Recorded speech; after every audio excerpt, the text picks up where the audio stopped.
Estão todos me ouvindo? Então sejamos todos nós bem-vindos a mais uma aula de Física 1, modalidade flexibilizada, pelos cursos de Engenharia do Campus Universitário de Várzea Grande, 2020/1. Estamos aqui então com conservação do momento linear. Hoje nós vamos trabalhar com exercícios. Então estejamos bem tranquilos, tá? Manifestem-se, não se esqueçam disso, da importância da manifestação de cada um de vocês, tá bom? Então agora eu vou sair do vídeo, eu não preciso ficar aparecendo aqui para vocês, e vou compartilhar a tela com vocês. Bom, hoje nós vamos testar uma ferramenta nova que eu tô trabalhando com ela, né? Aprendendo a trabalhar com ela. Então qualquer coisa vocês fiquem à vontade para me avisar, tá? Se ela não estiver bem, se alguma coisa não estiver legal, por favor me avisem, tá? Então vou iniciar com o problema do capítulo 8. Nós vamos trabalhar com exercícios do Moisés Rosenzweig, mas vocês todos fiquem à vontade para trabalhar com outras obras também, Tipler, Sears, entre outros, tá? Então, qualquer coisa que vocês queiram dizer, abram o microfone ou escrevam para nós, mas manifestem-se. É muito importante a manifestação de vocês, tá? Bom, então vamos lá. Dois veículos espaciais em órbita estão acoplados, tá? Isso é muito importante, essa primeira palavra aqui. Por quê? Porque essa primeira palavra, ela vem trazer para a gente que os dois estão juntos. Então, eles estão acoplados. E então a massa aqui, a massa de um deles, né, seria aqui, né, e não a massa e um eles, né? Achei um errinho aqui no livro, mas vamos lá. A massa de um deles é de 1000 kg e a do outro 2000 kg. Então não importa qual, eu posso chamar o objeto 1 e dizer que ele é 1000 kg, como eu fiz aqui, ou que o 2 é 1000 kg. Mas nós aqui colocamos o M1 como 1000 kg e o M2 como 2000 kg. Tá? E a massa individual dessas partes não se altera. Deixa eu perguntar uma coisa para vocês. Vocês estão vendo a ponteira laser? Essa ponteira aqui, vocês estão vendo? Beleza. Então, vocês são o termômetro, tá, gente? Vocês é que vão dizer se essa ferramenta será aprovada ou não. Vamos ver se ela não trava igual o OneNote, né? Dando continuidade. Para separá-los, é detonada entre os dois uma pequena carga explosiva que comunica uma energia cinética total de 3.000 joules, que nós já colocamos aqui como sendo a energia fornecida para o sistema, né, para que ele sofra a explosão. 3.000 joules. Tá? Ao conjunto dos dois veículos em relação ao centro de massa do sistema. Essa informação é importante. A separação ocorre segundo a linha que une os centros de massa dos dois veículos. Então, está dizendo que os dois sistemas são homogêneos, possuem o centro de massa simétrico. Então, vamos lá, se o centro de massa de um deles for nessa posição, então o outro tipo de centro de massa é aqui, e aí nós temos uma linha que une esses dois centros de massa, tá? E o que ele está dizendo é que o deslocamento desses objetos, do objeto 1 e 2, os seus deslocamentos ocorrem nessa linha. Certo? É isso que ele está dizendo para nós aqui. Bom, e aí ele pergunta com qual velocidade relativa eles se separam um do outro. Então nós temos aqui duas representações. A representação de como esse sistema está antes da explosão e como está depois da explosão. Antes da explosão, os dois estão acoplados.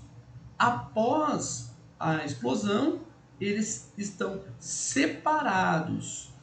E a velocidade de cada um deles pode ser absoluta com relação a um referencial universal. Então, nós podemos ter aqui, por exemplo, um referencial universal, certo? Então, aí com isso a gente tem...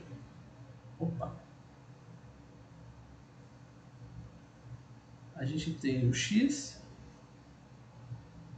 e o y. Ou nós vamos fazer com relação ao centro de massa, seja onde for o centro de massa.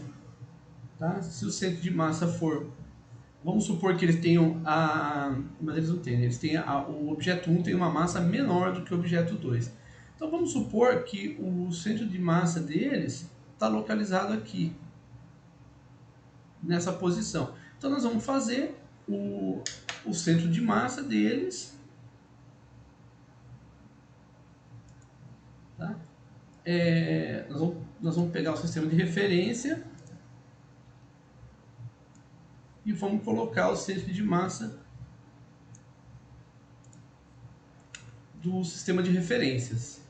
Então nós vamos colocar aqui y,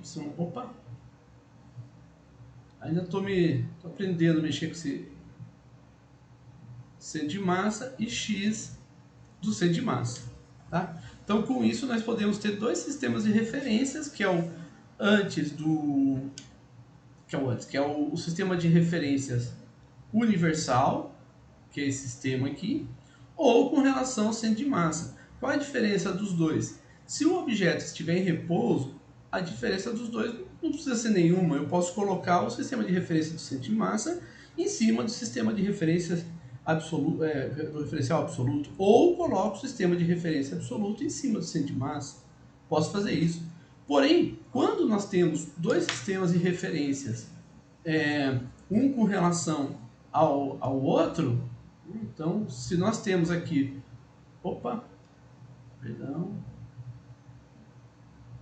Se nós temos aqui esses dois...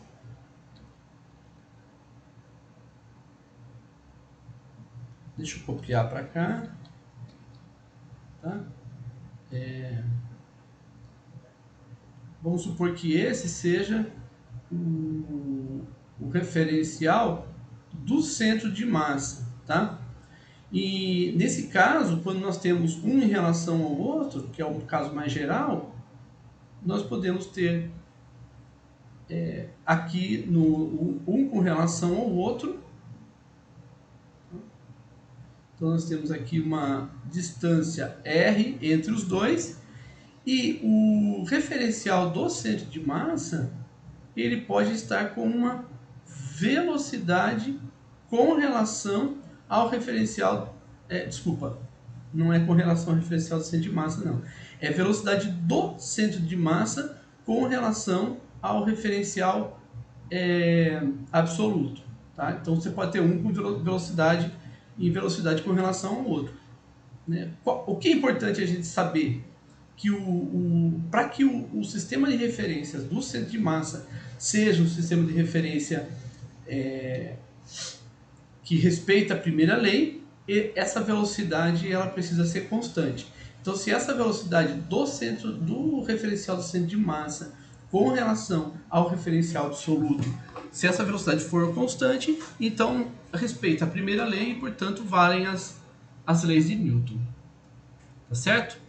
Gente, até aqui, alguma pergunta?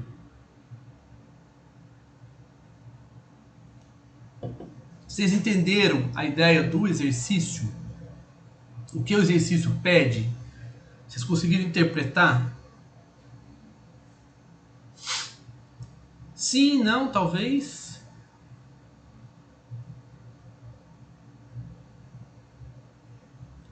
Manifestem-se, por favor.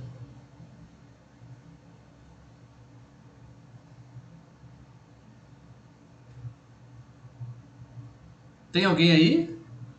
Vocês estão me ouvindo? Ah.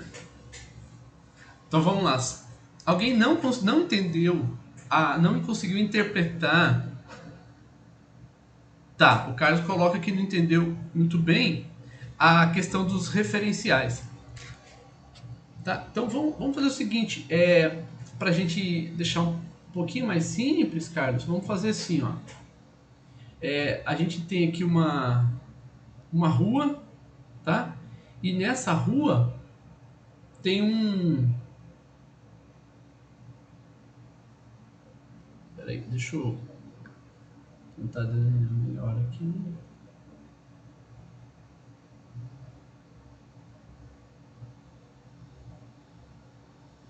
Você tem um carro, tá? Bom, então tem um carro aqui, mas só que você tá parado aqui do lado da rua, tá? Está parado aqui nessa posição. E aqui tem um colega seu dirigindo o carro, certo? Bom, você que está parado no seu caso, você que está parado, você é o referencial. Opa, perdão.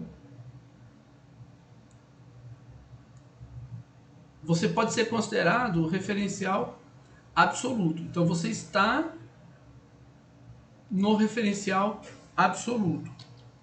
E o carro, ele está em movimento. Então o carro vai ser para nós o referencial do centro de massa. Então aqui vai ser o referencial do centro de massa.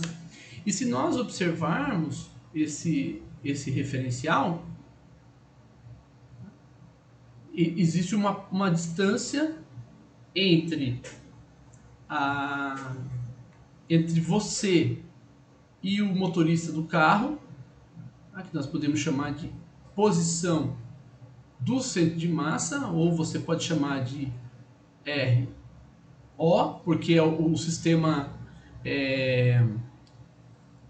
que está centrado em O, tá? Que é o referencial absoluto. Tá? E esse daqui é o referencial que está centrado no carro. Então o carro tem uma velocidade.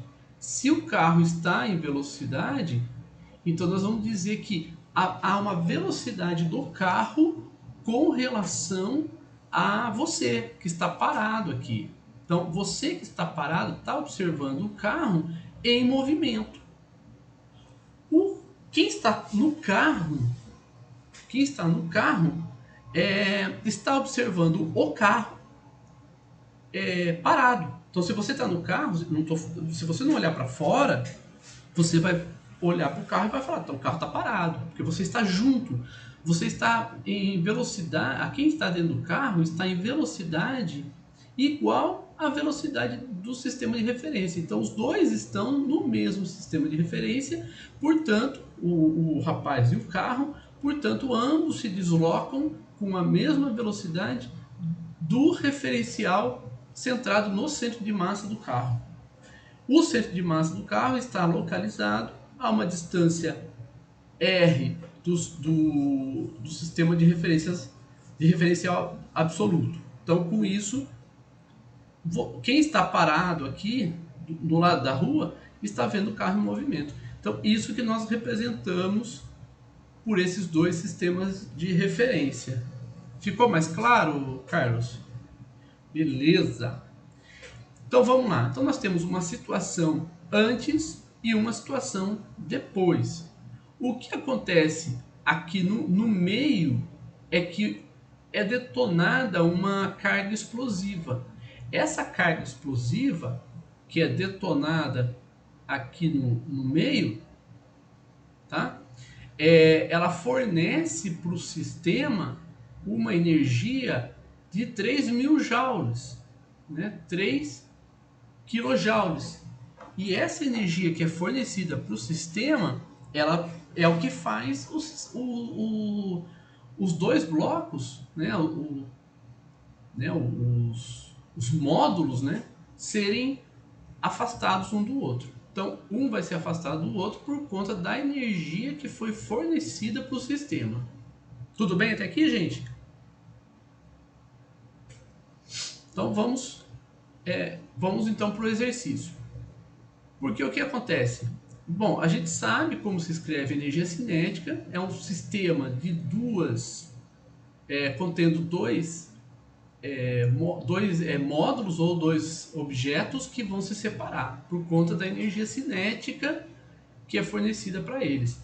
E tem o momento linear também. O momento linear que vai ser a nossa peça né, de informação. Tá? Porque nós podemos ter ou não conservação. Como não tem forças externas aplicadas ao sistema, então nós podemos dizer que o sistema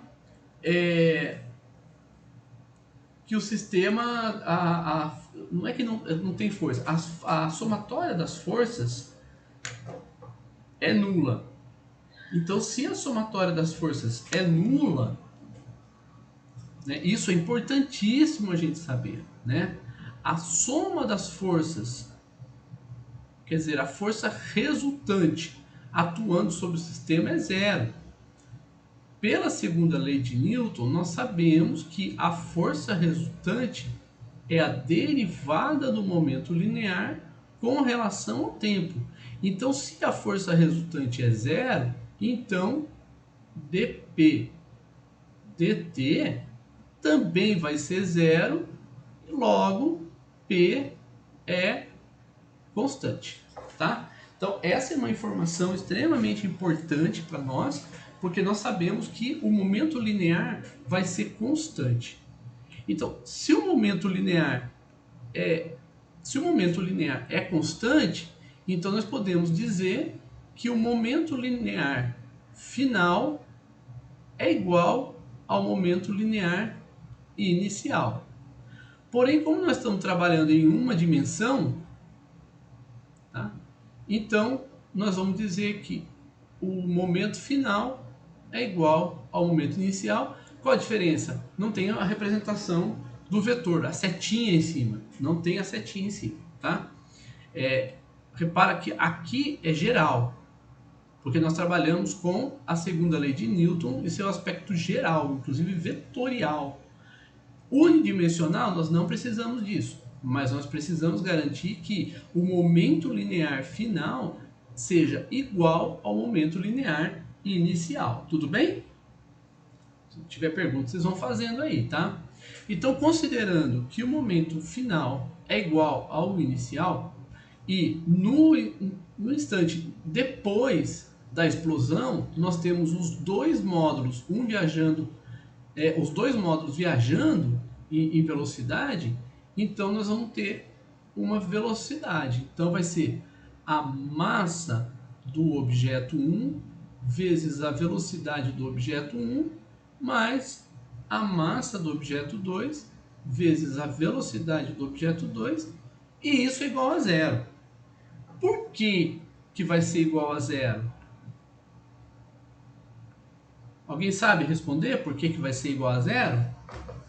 Por que eu coloquei aqui zero? Por que eu não coloquei um valor aí, ou M1, V1 inicial, mais M2, V2 inicial?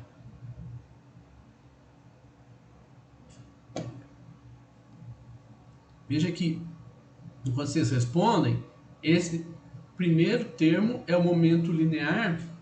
Eu escrevi P, M, aqui é o momento linear do objeto 1 e aqui é o momento linear do objeto 2. Exatamente, Carlos, porque a velocidade inicial é zero. Se a velocidade inicial é zero, dos dois, tá? Então nós temos que ambos estão em velocidade nula, então o momento linear inicial vai ser zero. Perfeito, é isso aí, tá? E nós queremos saber a velocidade final. Então nós vamos as velocidades que eles ganham. Então nós vamos ter 1000, que é a massa do objeto 1 vezes V1 mais 2000 V2, que é igual a zero. Tá? Aqui nós podemos escrever V1 mais 2V2 é igual a zero. Então observa que aqui nós já temos nós já temos uma equação. Essa equação nós podemos chamar de equação 1. Observa que nós temos duas incógnitas. Portanto, nós não podemos resolver esse problema ainda. Não conseguimos, nós não temos ainda como resolver. Mas nós sabemos que a energia, né, final, a energia cinética final, ela tem que ser igual à energia inicial mais a energia que é fornecida pela explosão. Então aqui nós temos a energia cinética dos dois objetos, então é proporcional às velocidades dos objetos, e aqui nós temos a energia fornecida.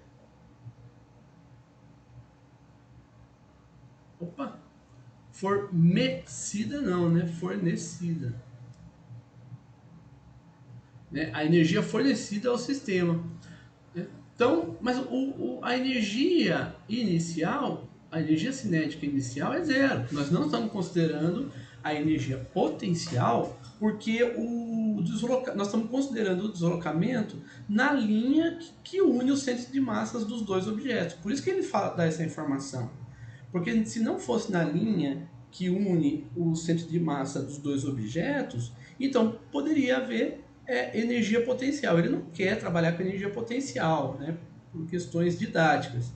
Então ele diz que os dois se movimentam na linha, né, que une o centro de massa dos dois. Então a linha que nós temos aqui de deslocamento vai ser a mesma. Bom, então a energia final vai ser meio vezes M1 V1 ao quadrado mais meio, V2 não, M2 V2 ao quadrado, e isso vai ser igual a 3.000, que é a quantidade de energia que é fornecida para o sistema por conta da explosão. 3.000 joules, tá? E fazendo as contas, então, nós vamos ter M1 é 1.000, dividido por 2 vai ser 500, V1 ao quadrado, mais 2.000 dividido por 2, 1.000, V2 ao quadrado, e isso aqui é 3.000 joules, certo? Então, nós vamos ter aqui, se nós dividirmos tudo por 500, então nós vamos ter V1 ao quadrado mais, esqueci de colocar aqui o valor, mais 2V2 ao quadrado, e isso aqui é igual a 6, tá? Então observem que nós temos aqui agora uma equação. Nós temos aqui uma equação, né, com duas incógnitas, V1 e V2. E temos então, portanto, nós temos aqui duas equações. Essa primeira equação e a segunda equação. Confere? Vocês estão acompanhando, gente? Tudo bem? Posso dar sequência? Tá. Então, agora nós vamos copiar essa informação. Tá? Vou copiar essa informação aqui e vamos para outra página. Tá? Vamos para essa página aqui. Tá? Se bem que a gente nem precisaria trabalhar com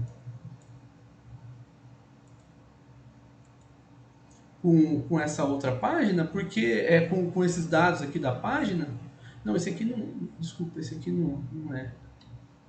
Aqui, pera, deixa eu apagar aqui. Eu tenho que criar uma nova página. Então vamos lá, vamos para o anterior e vamos criar uma nova página, tá? Agora sim. Então nós temos aqui as equações. Tá? Esse 2 veio de alegre, não era para ele estar aqui. Então, tira ele daqui. E nós vamos... Então, opa! Aqui. Aqui. Só para limpar um pouquinho aqui as nossas equações, tá? Aí nós vamos ter V1 e V2, certo? E aí, vamos dar uma... Aqui não, tá certo. Vou dar uma limpada aqui no quadro para ficar mais claro para vocês, né? Senão fica muita informação, né? Então, aqui nós temos então um sistema com duas incógnitas, V1 e V2. Tá? Eu não vou resolver o sistema, mas depois, se alguém tiver dúvida, é só me perguntar, tá?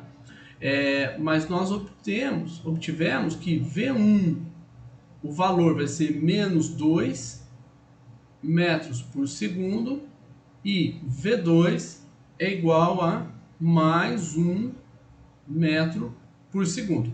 Isso significa que o objeto 1 está se deslocando para a direita, então nós temos aqui o objeto de massa 1 se deslocando para a direita, perdão, não é objeto de massa 1 não, é objeto de massa, olha o que eu fiz, que legal, né? Massa 2 se deslocando para a direita com velocidade 2 igual a 1 metro por segundo. E o objeto de massa 1 se deslocando para a esquerda com velocidade menos 1 metro por segundo. Tá? Então essas são as informações que nós temos analisando a resposta do problema. E se nós quisermos, nós podemos também trabalhar com a velocidade relativa, que é a velocidade de um com relação ao outro. Nesse caso, a velocidade relativa vai ser a velocidade do objeto 2, que é 1 metro por segundo, menos a velocidade do... Eu coloquei alguém errado aqui, né? V1 é menos 2, tá certo. Tá? Então deixa eu consertar aqui. Peraí.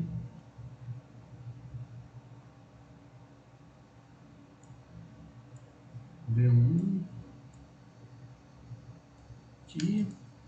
Consertar. Eu vou consertar aqui, tá, gente?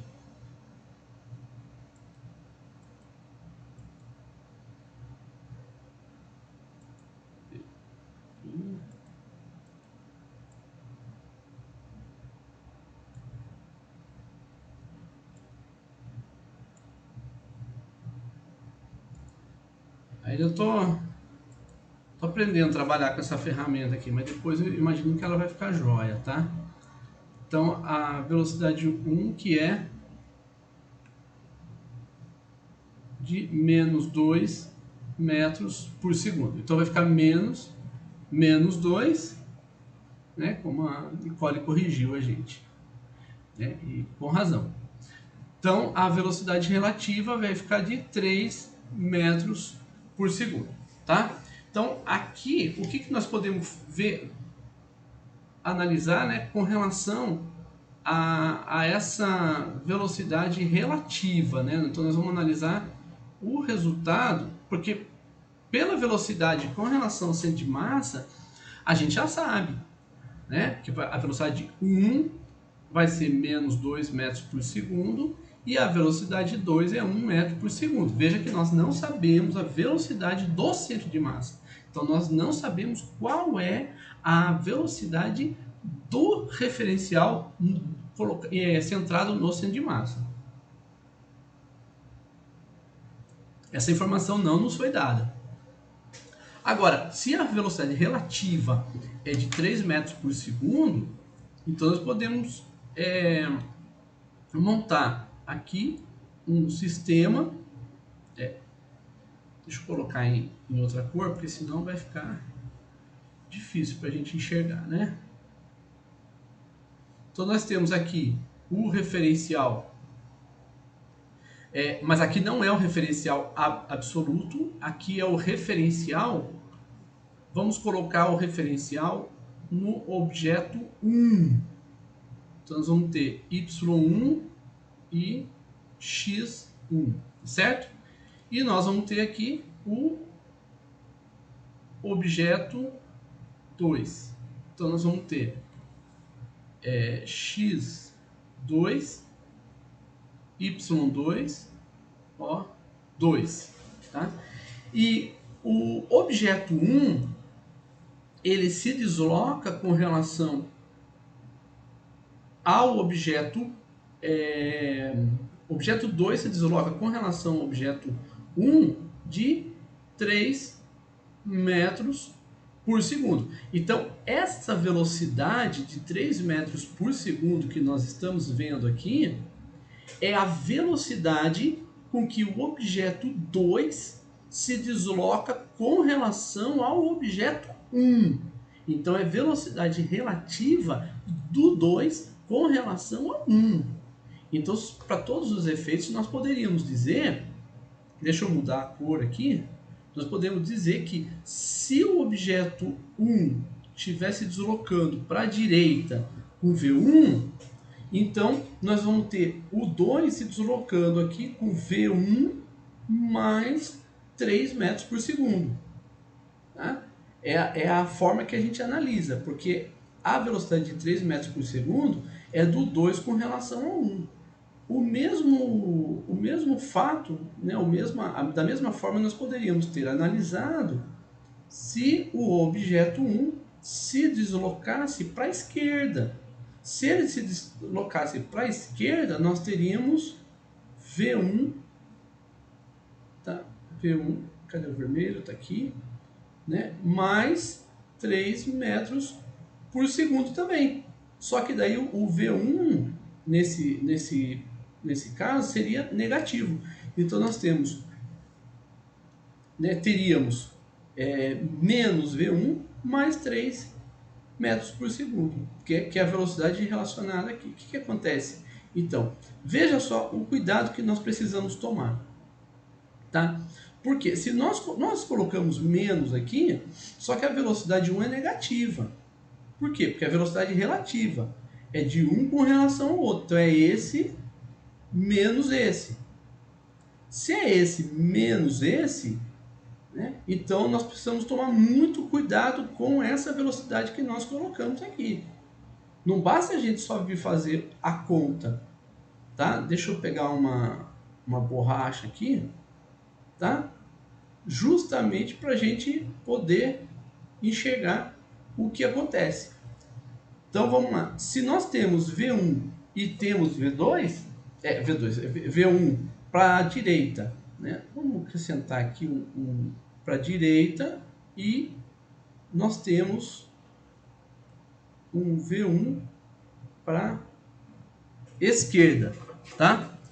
Se nós temos um V1 para a direita e ficou um risco aí, né? Estranho, muito estranho. O professor não tirou. Deixa eu pôr para cá, tá? E agora sim, vamos lá. V1 para a direita. Então agora nós temos, como nós temos o V1 para Como nós temos o V1 para a direita e o V1 para a esquerda, então nós temos que tomar cuidado. Se o V1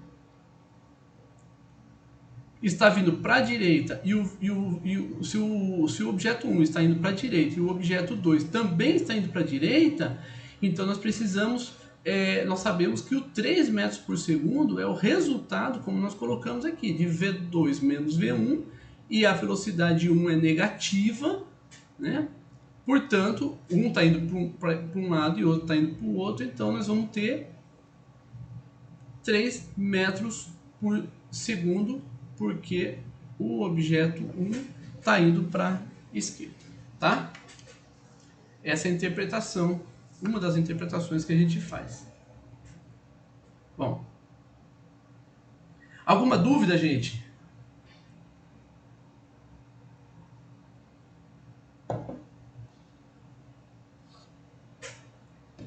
Alguma pergunta vocês querem fazer? Fica à vontade. Então a gente passa para o outro já, porque o resultado desse nós já temos, que é a velocidade, né? A gente já determinou as velocidades V1 e V2, obtivemos a velocidade relativa, fizemos a análise deles, né? Que é se o objeto 1 está indo para a esquerda, o objeto 2 está indo para a direita. Nós temos aqui deixa eu colocar o objeto 2, né, indo para a direita, então nós temos V2 menos V1, né, e com isso a gente tem esse resultado aí da velocidade relativa. Tá? Ele não muda de cor, eu achei que ele mudasse, né? Opa!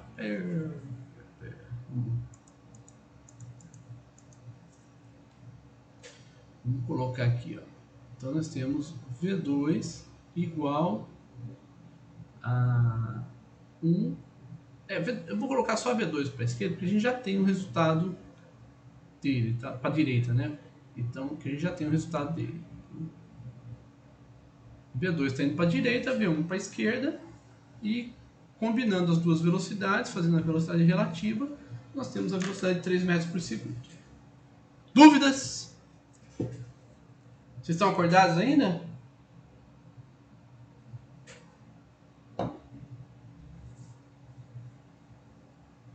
Tudo bem?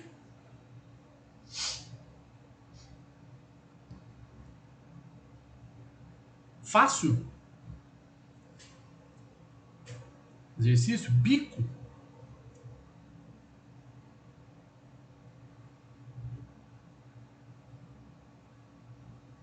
Então eu não vou nem trabalhar com esse tipo de exercício, né? Vamos para um exercício mais difícil, então? Bom, esse aqui do rifle é muito parecido. Né? A diferença é que, veja, vamos ler ele para a gente entender. Um atirador, mas pode ir fazendo perguntas sobre o anterior, tá? Um atirador com um rifle de 2 kg apoiado ao ombro dispara uma bala de 15 gramas, cuja velocidade na boca da arma é de 800 metros por segundo. Ele pergunta, com que velocidade inicial a arma recua? Porque quando a bala é disparada, existe um recuo, né? E ele pergunta qual é a velocidade de recuo. Mas ele pergunta também qual impulso transmite ao ombro do atirador. Isso aqui nós vamos ver agora, tá? Então, fazendo aqui, esse exercício é muito rápido, né? Porque o momento final é igual ao momento inicial. Então, nós vamos ter a massa do rifle vezes a velocidade do rifle mais a massa da bala vezes a velocidade da bala igual a zero, porque no início eles estavam em repouso, ambos em repouso, tá? Então, quando a gente substituir os valores, nós vamos chegar na resposta que a velocidade de recuo do rifle é de menos 6 metros por segundo, tá? Então, essa é a velocidade do rifle. Você fala assim, ah, é uma velocidade baixa, né? Se a gente considerar que a velocidade de recuo do rifle vai ser menos 21,6 metros por segundo no ombro da gente, então você sabe que não é uma velocidade tão baixa assim não, tá? É uma velocidade até considerável. O que nós vamos ver aqui agora é a letra B, porque a letra A a gente já fez lá no exercício, no primeiro exercício, e nós precisamos ver o que significa essa questão do impulso, né? Então, o impulso transmitido ele é igual à variação do momento linear, né? No caso, nós vamos considerar apenas do rifle, porque a gente quer ver a transferência do momento do rifle para o ombro do atirador. Então, nesse caso aqui, nós vamos ter que o impulso vai ser o momento final do rifle menos o momento inicial do rifle. Então, o impulso vai ser a massa do rifle duas vezes a velocidade dele, 6, menos 0, né? Aí você fala, não, professor, é menos 6. A gente pode até colocar, né? Menos 6. Eu só queria ver a intensidade desse impulso que é dado. A questão é que o impulso é fornecido ele é fornecido para o rifle, então ele é para a esquerda, né? Só é isso que significa o sinal. Então opa, perdão, aqui e aqui, tá? Então o impulso vai ser igual a menos 12 quilogramas vezes metro por segundo, tá? Que a gente pode escrever também como sendo menos 12 newton vezes segundo. Tanto faz, essas duas unidades elas são válidas e as duas unidades são no sistema internacional de unidades. Quilogramas vezes metro por segundo é a mesma que newton vezes segundo. Aí você fala, mas professor, como assim, né? Não entendi. É porque a unidade newton, né? Nós vamos trabalhar só com a análise dimensional aqui, portanto somente com, a, com as unidades, ele é a unidade de massa e a unidade de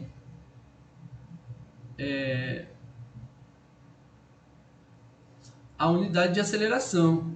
Esse é o Newton, né? Newton vezes segundo, que é Newton vezes segundo, vai ser a unidade de massa vezes a unidade de velocidade. Que é massa, tá? Então veja que a unidade é a unidade de momento linear. Né? Por quê? Porque o impulso ele é igual à variação do momento linear. Portanto, as unidades do impulso e do momento linear são as mesmas. Então, o que o impulso está permitindo? Permitindo que a gente meça qual é a intensidade da transferência do momento linear do rifle para o ombro do rapaz. Tá? É isso que ele está medindo.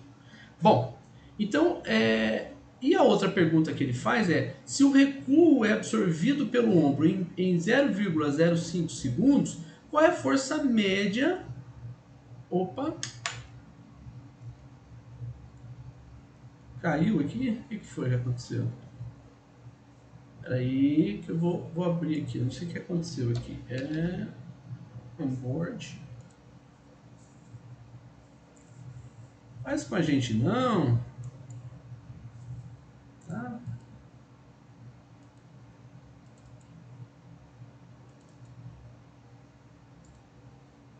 Onde é que nós estávamos? Exercício 1.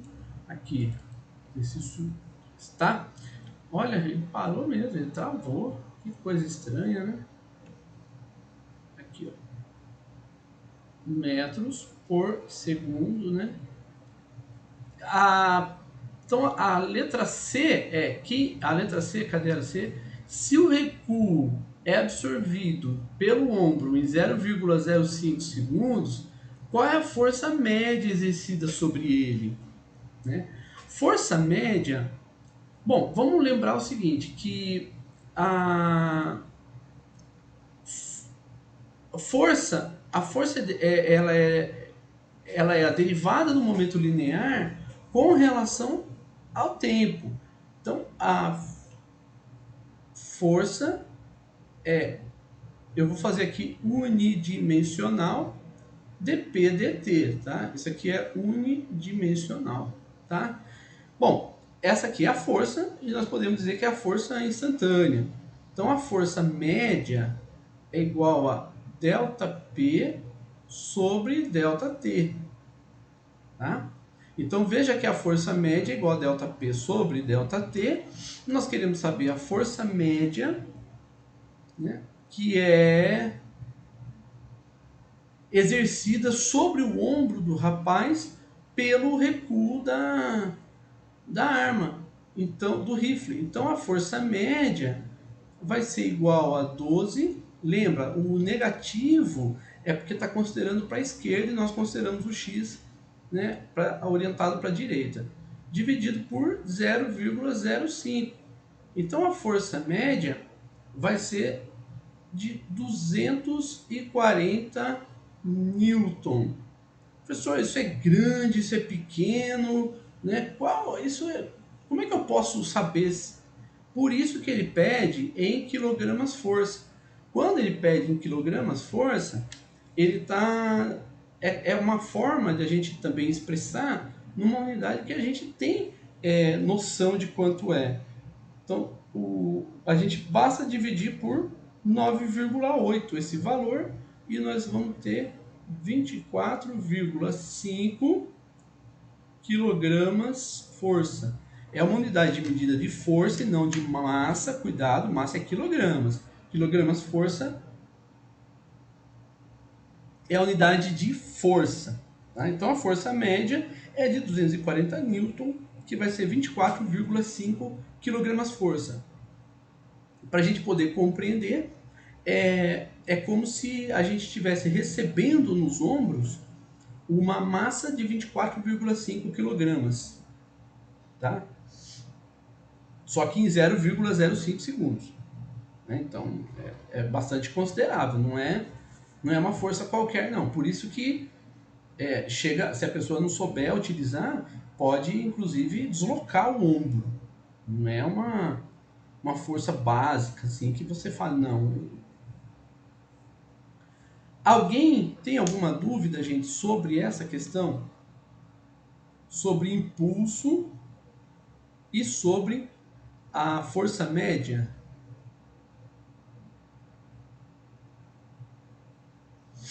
Perguntas?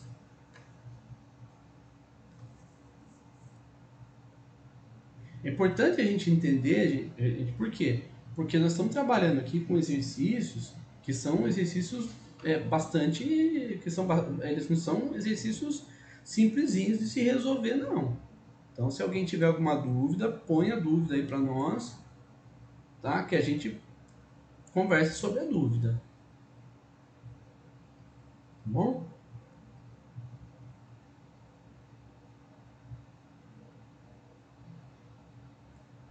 Não tem, né?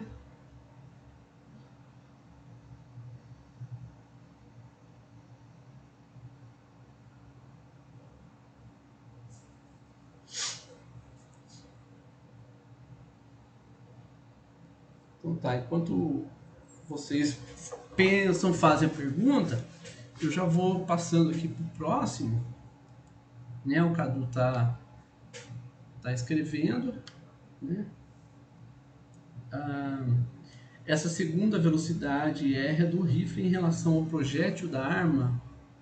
Né? Vamos voltar aqui, anterior.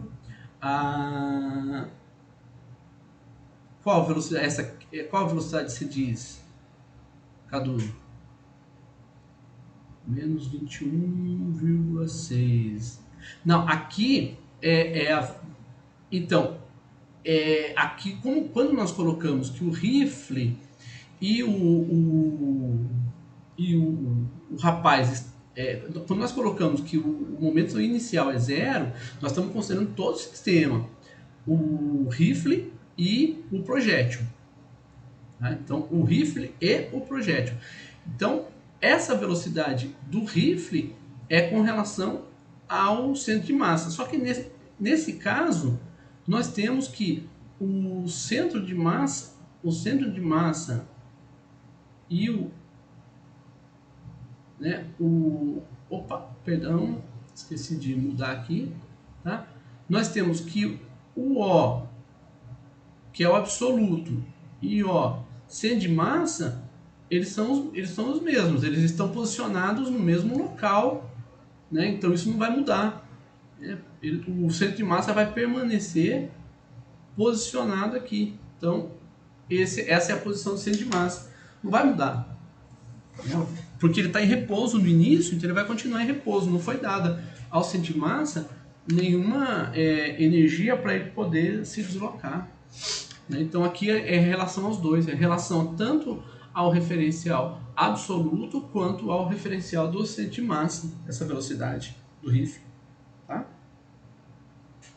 Mas nós podemos dizer que, para todos os efeitos, nós estamos considerando a velocidade do rifle no referencial absoluto, porque o passo seguinte, Cadu, é a gente considerar a transferência do momento do rifle para o atirador, tá? E o atirador está em repouso, certo?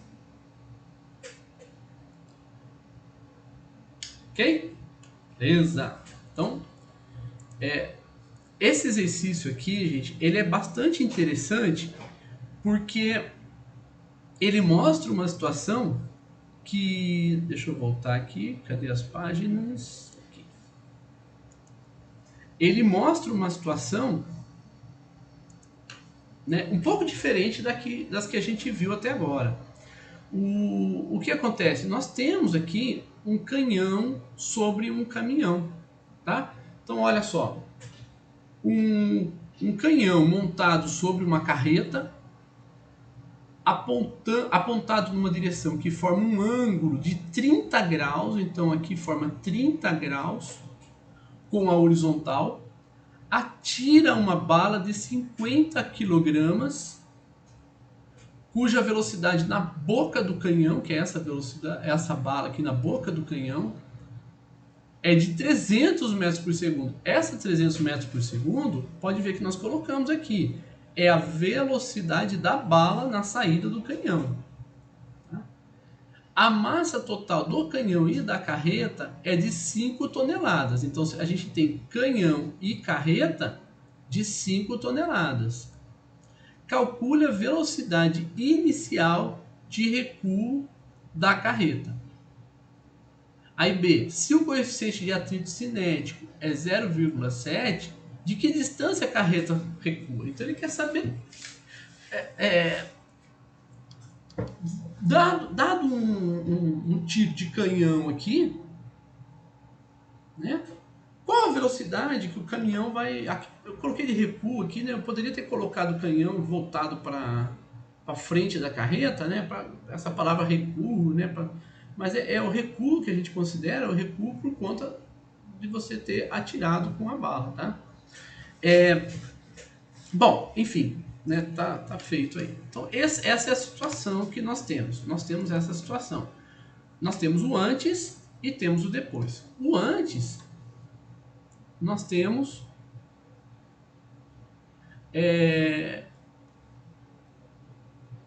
todo o conjunto. Opa! Não faz isso, Federico. Aqui.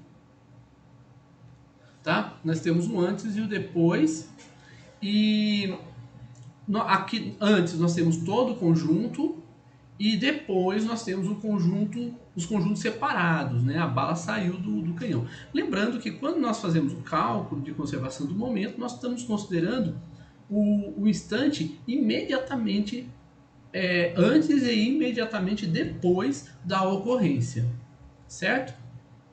Bom, então com isso nós temos nós podemos ir para a próxima página, mas deixa eu copiar aqui primeiro esse item, que isso aqui para nós vai ser interessante. Aliás, eu vou fazer o seguinte, eu vou duplicar essa página, tá? E vou trabalhar com ela pra gente, porque a gente já tem as informações, então a gente não precisa disso aqui mais não, né? Nós já temos também o carrinho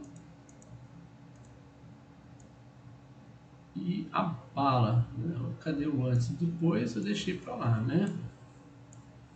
Isso aí. Vamos lá. Deixa aqui. Tá. Então, tá aqui. Essa é a situação posta para nós. Então, e nós temos os dados aqui. Bom, então, o que acontece nesse caso? Né? Então, veja que nós temos, mais uma vez, nós temos um momento, nós temos a situação antes e a situação depois. Não tem forças externas, quer dizer, a somatória das forças atuando sobre o sistema é zero. Então a somatória das forças é igual a zero. Se a somatória das forças é igual a zero, significa que o momento final vai ser igual ao momento inicial. Isso tem que ser. Isso é uma consequência da segunda lei de Newton, né, para o sistema considerado. Bom, se nós temos esse caso, então nós sabemos que o caminhão e todo o conjunto está em repouso, né, antes de disparar, então o momento inicial é zero.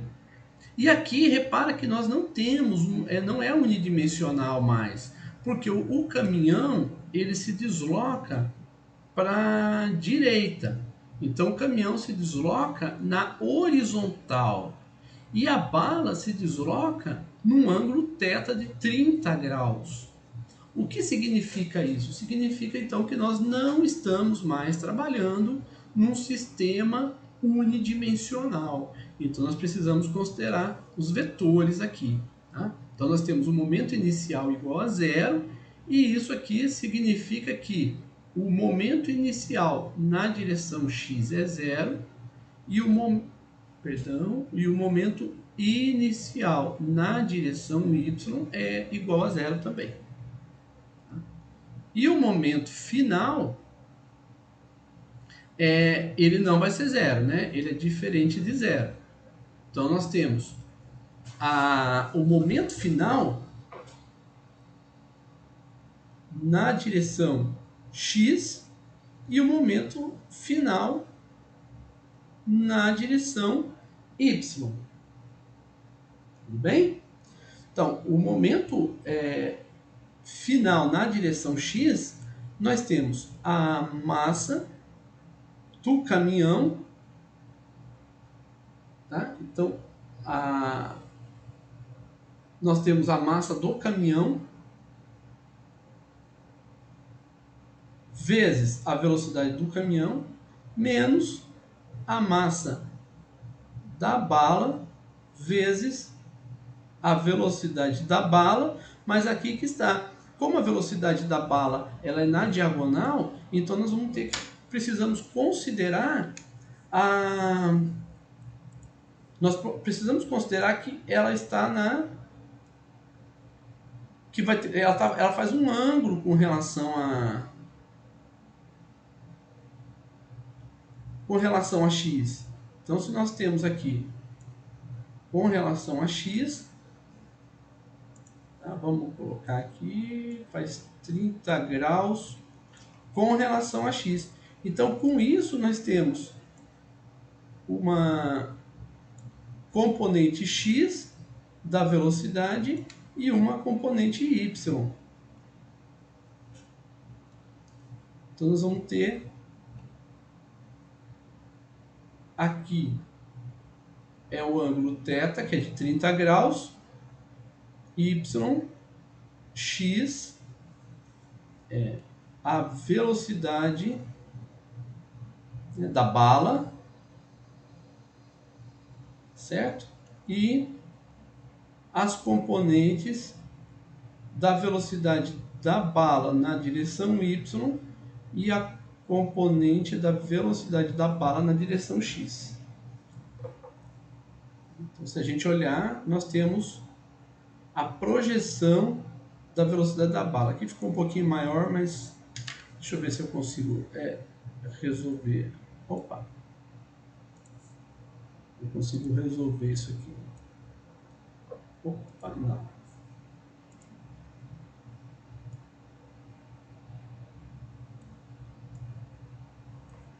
E aqui. Deixa eu só resolver isso aqui, porque senão vai ficar maior, né? Um com relação ao outro não pode, né? Aqui, ok. E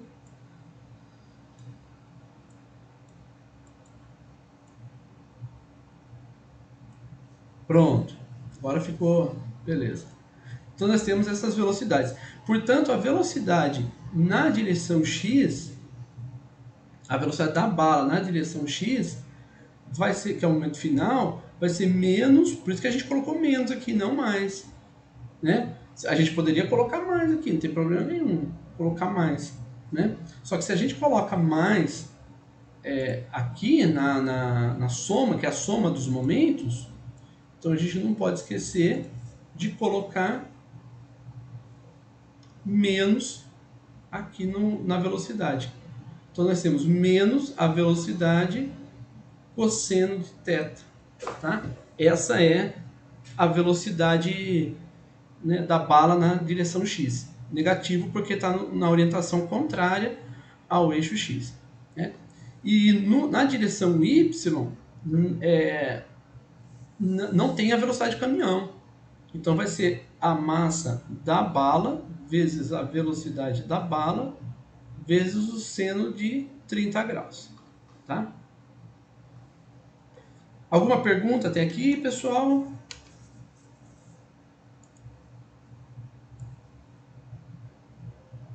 Pode fazer a pergunta, gente. Fique à vontade.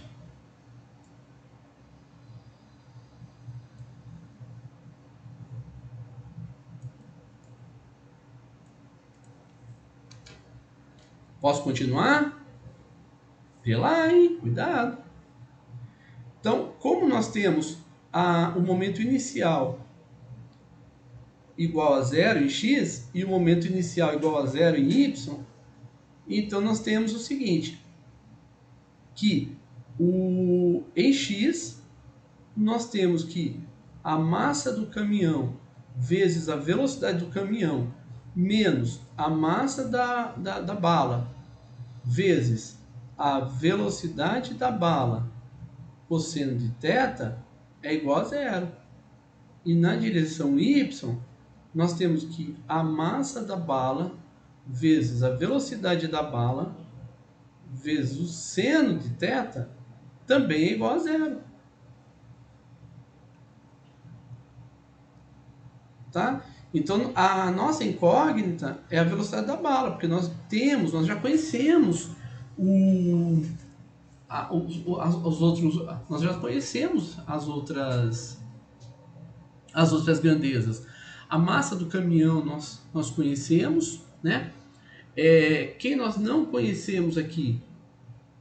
A velocidade do caminhão. A velocidade da bala a gente conhece, né? Então, a velocidade da bala, ele diz que é 300 metros, né, por segundo, né? Que é o dado. Então, nós conhecemos a massa do caminhão, conhecemos a massa da bala, conhecemos o ângulo θ, então nós não conhecemos a velocidade do caminhão, tá? E aqui tem um resultado inusitado. Qual é esse resultado? O que está acontecendo aí de diferente que vocês podem constatar? Vocês já sabem, já conseguem ver o que tem de inusitado, de diferente? Conta para nós aí, o que vocês estão enxergando nessas duas equações de diferente? que vocês falam o seguinte, não tem alguma coisa errada aí, né? Vocês podem dizer. O que é?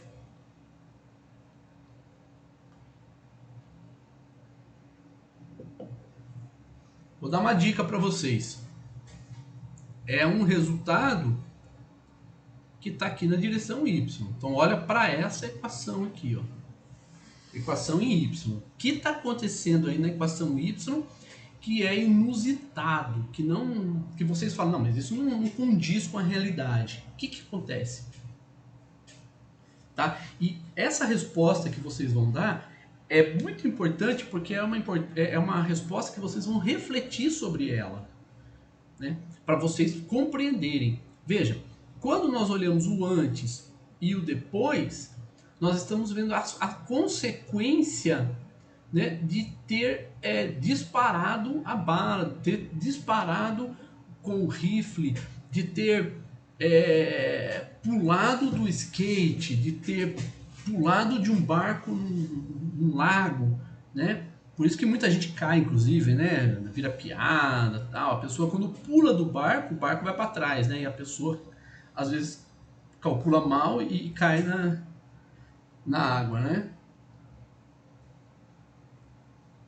Ah, não sabe física. Não é só isso, né? Não tem traquejo também, né? Porque, né, tem muitos ribeirinhos que não conhecem física, mas fazem isso muito bem, né? Não conhecem física da forma como a gente trabalha, né? Com método. Ninguém consegue ver aqui o que acontece? Alguém consegue observar? Vocês querem me ajuda? Sim ou não?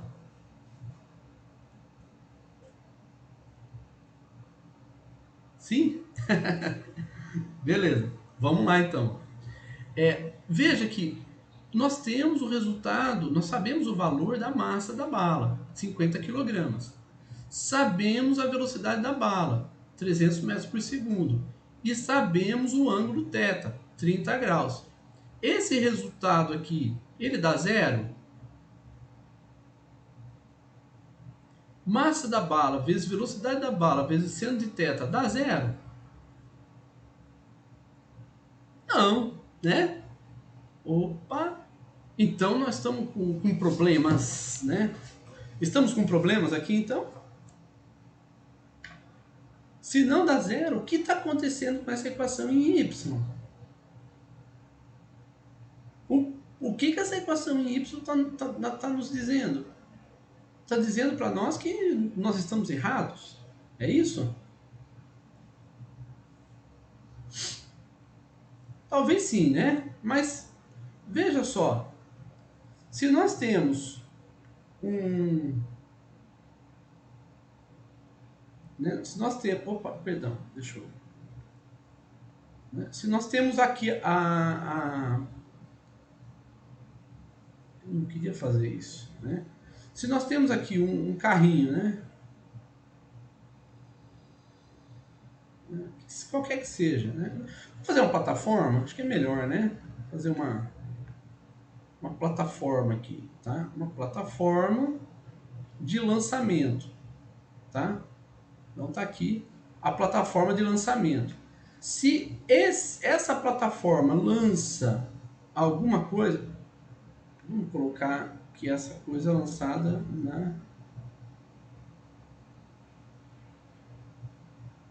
na vertical, certo?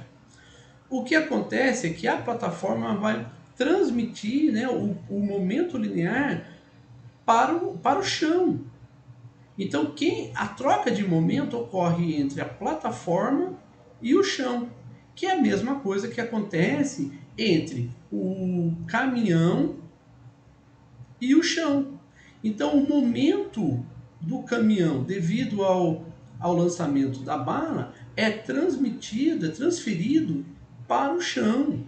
Então é o impacto que o chão recebe, né? Se você quiser saber como é isso, você pode também ficar embaixo das rodas do caminhão. Você não vai fazer isso em casa, né? Mas você poderia colocar, por exemplo, um equipamento, né? uma balança, alguma coisa aqui, assim, aqui embaixo, que você mede alguma grandeza física que permite que você determine quanto de momento do caminhão que é transferido para o chão por conta dele ter lançado a bala.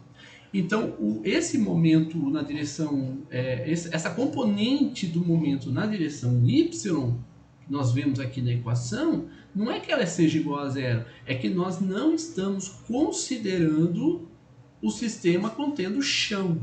Então, nós estamos considerando somente a bala saindo, né? Então, não é que o canhão vai ficar com zero, não, mas não vai ter deslocamento vertical. É porque o impacto é totalmente recebido pela terra e a terra não permite que o caminhão se desloque para baixo. Se o caminhão tivesse numa piscina, por exemplo, né, se fosse um barco e lançasse o projétil, esse barco iria afundar um pouco, né, por conta desse lançamento.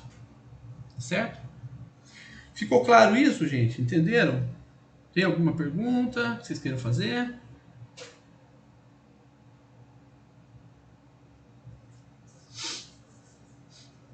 Pode fazer, hein, gente? Fique à vontade.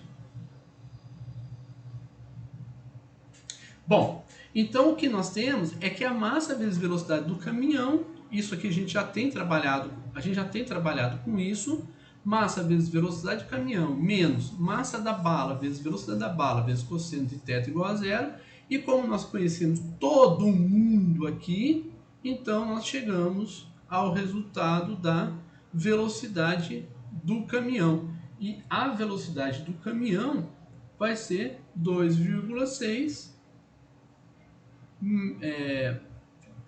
Essa vírgula ficou... Opa! Vai ser 2,6 metros por segundo, tá? Esse é o valor, né, que nós temos, né, da velocidade do caminhão. Então o caminhão vai se deslocar com uma velocidade de 2,6 metros por segundo. E esse é o primeiro resultado que nós temos, né? Porque ele pergunta qual é a velocidade inicial do recuo da carreta. Então a carreta vai se deslocar de 2,6 metros por segundo. Bom? Então agora, o que ele faz? O que ele quer agora? O que ele quer agora é determinar quanto o caminhão vai se deslocar, de quanto o caminhão vai se deslocar, né, nesse percurso dele. Então deixa eu voltar aqui, né? Vou ver se eu... Opa! Não era isso que eu queria fazer. Vou copiar novamente essa figura para a próxima página, só para a gente poder utilizá-la.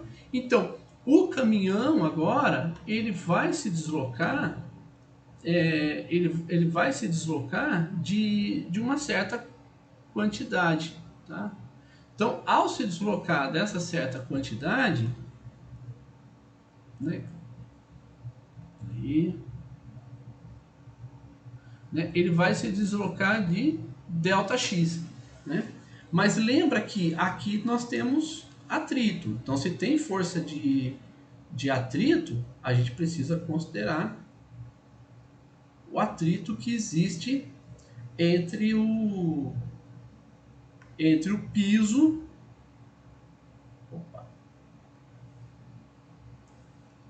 entre o piso e o caminhão. Então existe atrito aqui. Precisamos considerar isso. Mas isso nós já sabemos fazer. Porque nós fizemos isso quando nós calculamos conservação de energia. Nós sabemos que o trabalho de todas as forças, né, o trabalho total, o trabalho de todas as forças atuantes no sistema, né, nesse caso no caminhão, é igual a variação de energia cinética. Isso vale sempre, independente de ter ou não forças não conservativas. Nesse caso, a única força que atua aí nesse sistema é uma força não conservativa. É a força de atrito. Tá? Então, Então, a única força que atua nesse sistema é a força de atrito.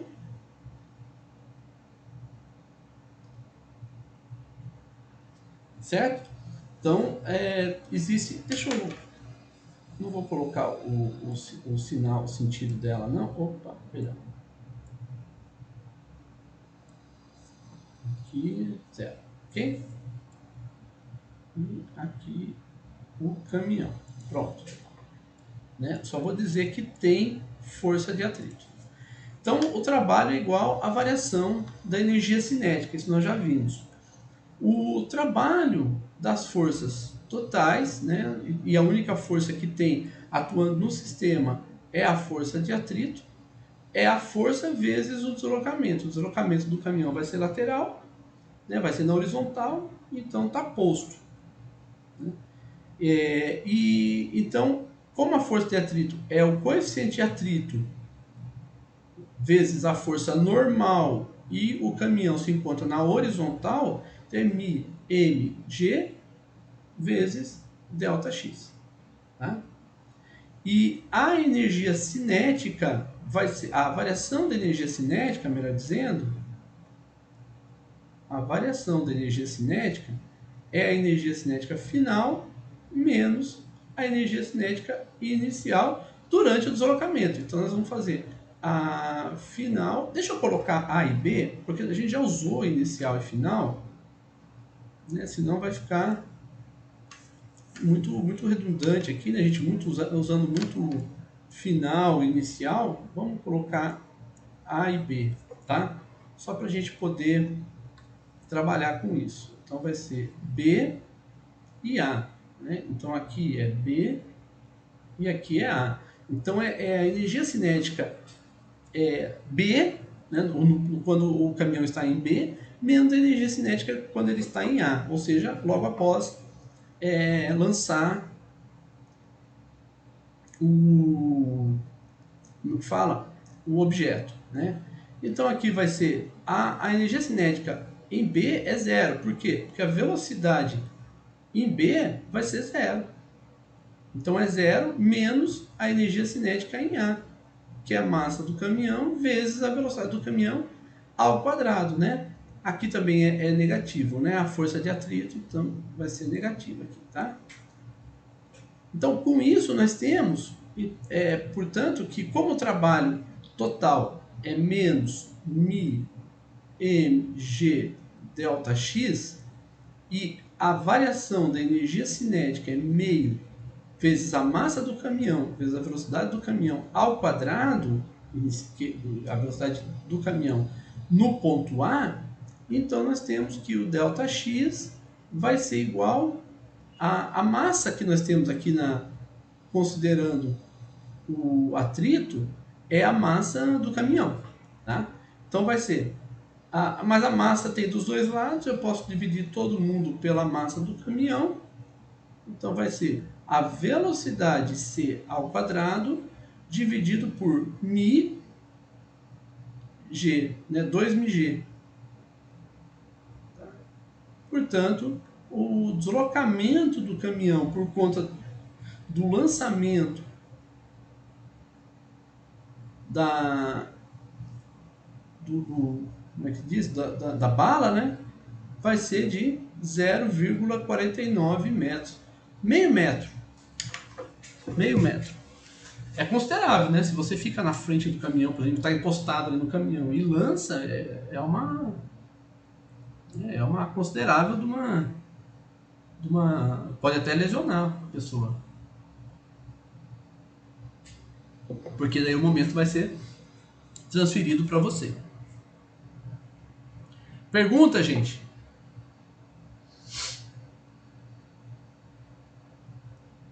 Alguma pergunta?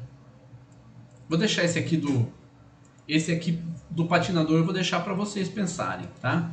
Ah, professor, é muito grande, não sei o quê. Não, tudo bem, é grande, mas... Vocês não têm medo de exercício grande não, né? Eu quero fazer 2 com vocês que envolvem conservação não, determinação do centro de massa. Então aqui fala, uma barra homogênea de 3 metros de comprimento é dobrada 2 vezes em ângulo reto. Então você tem aqui uma barra, ela é dobrada para cima e para trás, tá? De 1 metro. de forma a formar 3 arestas consecutivas de um cubo. Então está falando que é um cubo, portanto as arestas são iguais. Ache as coordenadas do centro de massa da barra no sistema de coordenadas da figura. Então, primeira coisa, nós consideramos A, B e C. Né? Nós consideramos como se fosse 3 partes, como se fosse, não, são 3 partes da barra, tá? Elas são dobradas de forma igual, então a gente pode, como é que se diz? A gente pode considerá-las dessa forma. Então, vamos considerar a posição do centro de massa de cada uma delas. A posição do centro de massa, né? A posição do centro de massa da parte A, né? Então nós vamos ter a posição do centro de massa de A, da parte A da barra, né? Vai ser meio em X, 0 em Y e 0 em Z. Né? Como assim, professor? Ó, veja que ele está em X, a barra está em cima de X. Então, como ela é homogênea e é simétrica, tudo certinho, então o ponto central da barra aqui de 1 metro é o centro de massa dessa parte da barra. Se vocês me entenderem, vocês falem, tá, gente? Da parte B vai ser igual a 1 metro em X. Veja, tem 1 metro em X até chegar aqui. Porque a posição do centro de massa de B é aqui, ó. Tá? Então, como é exatamente nessa posição, então nós chamamos aqui de RB, que é esse pontinho aqui, ó. Esse pontinho é a posição do centro de massa da barra de 1 metro que está na direção Y, a parte dela. Então, vai ser 1, né, em X, 1 metro em X, meio metro em Y,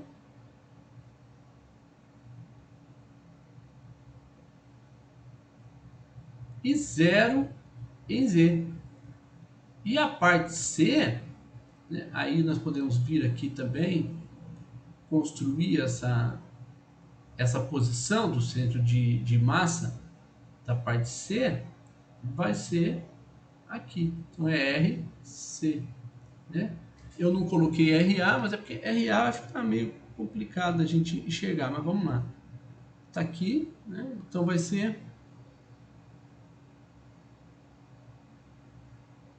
RA. Então nós temos RA, que é esse ponto aqui, bem no meio da barra, o RB e o RC, que também vai ser o centro da barra, só que a barra está em pé. Né? Em pé é uma boa referência, né? Que está em Z, melhor dizendo. Então, a posição do centro de massa da parte C da barra vai ser 1 metro em X, 1 metro em Y e meio metro em Z. Tudo aqui em metro. Certo? Então, essas são as posições. Bom, mas nós sabemos que a posição do centro de massa precisa ser considerada como 3L vezes a posição do centro de massa, que vai ser R, né, é igual a L, porque todos eles têm 1 metro de comprimento, vezes a somatória de suas posições. Tá? Então vai ser 3LR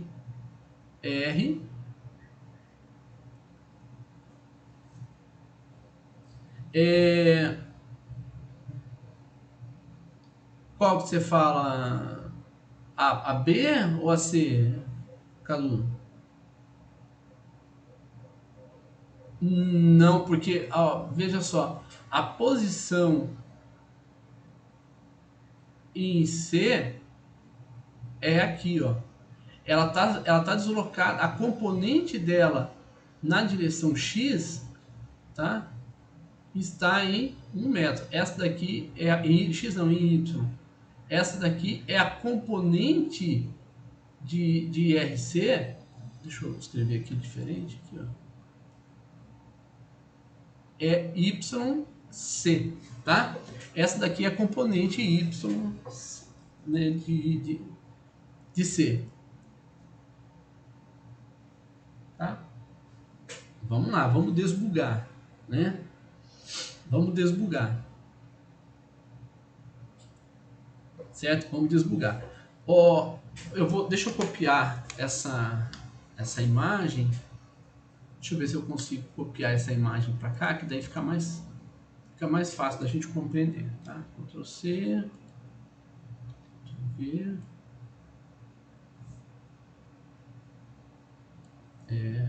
Não, melhor. Vou fazer o seguinte. Deixa eu criar uma página. Ctrl V.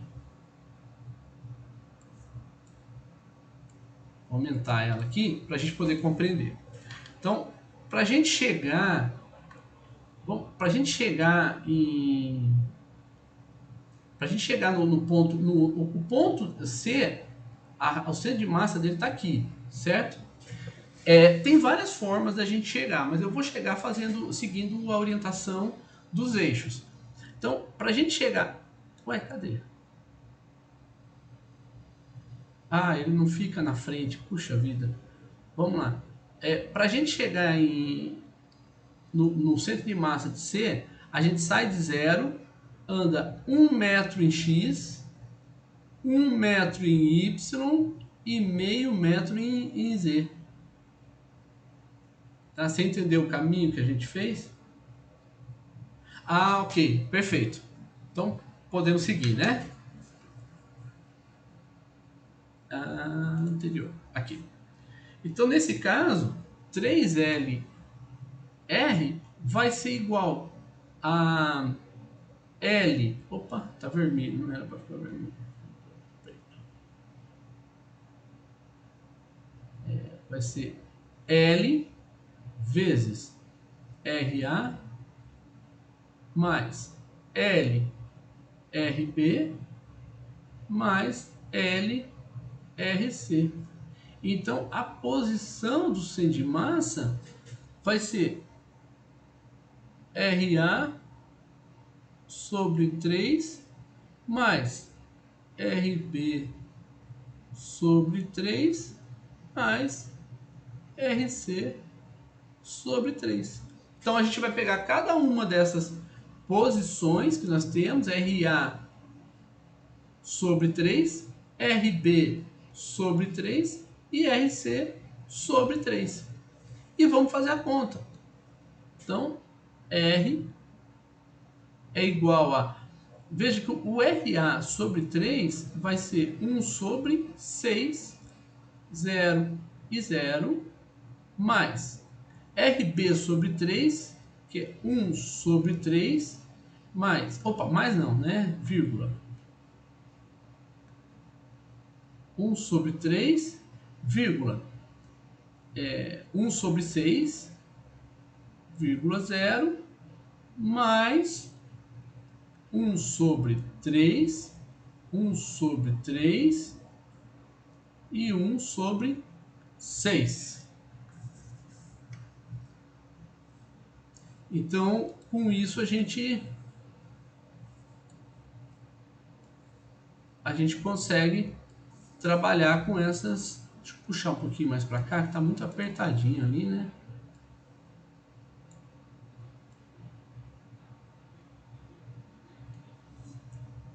Então aqui a gente escreveu todas elas. Aqui é 3, só para resolver aqui, senão depois fica difícil para vocês entenderem, né? É 1 sobre 3. Então agora basta somar as coordenadas, né? Então vai ser 1 sobre 3 mais 1 sobre 3 mais 1 sobre 3, né? Que é 1 sobre 6 mais 2 sobre 3. Então vai ficar 5 sobre 6. Em y é 0 mais 1 sobre 6 mais 1 sobre 3, que vai ser 3 sobre 6. E em z, que é 1 sobre 6. Tá? Então, né? Ou, se você quiser simplificar, pode escrever 5 sobre 6, 1 sobre 2, 1 sobre 6 metros. Essa é a posição do centro de massa dessa barra.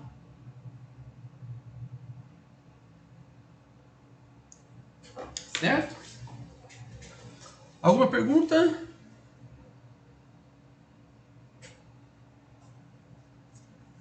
Então vamos estudar o último caso de hoje.